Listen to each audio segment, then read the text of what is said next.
Земјоделците бараат повеќе пари од државата за поддршка на овој сектор. Велат, не сакаме ништо повеќе освен субвенции под теркот на Европската унија, од чиј буџет годишно за земјоделството се издвојуваат по 67%. Од Агробизнис комората сметаат дека најмногу треба да се форсираат големите преработувачки капацитети, да добиваат грантови од 30 па дури до 90%. Само тие можат да го покренат развојот, бидејќи секое примерно производство на пченица под 50 хектари носи загуби. Не се залагаме да не им се дава помош на малите фармери, но субвенцијата од 10.000 евра за младите земјоделци не е доволна, таа може да биде само добар почеток.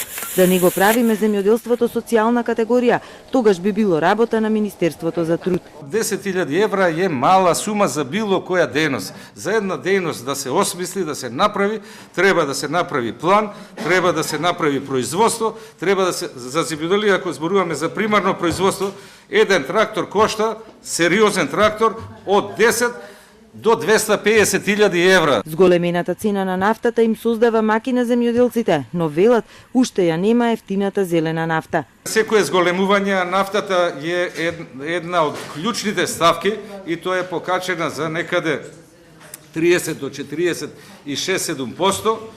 Секако дека влие на поскапување на примарното земјоделско производство, секако и на сите транспортни трошоци што се случуваат во сите сфери, не само во земјоделието.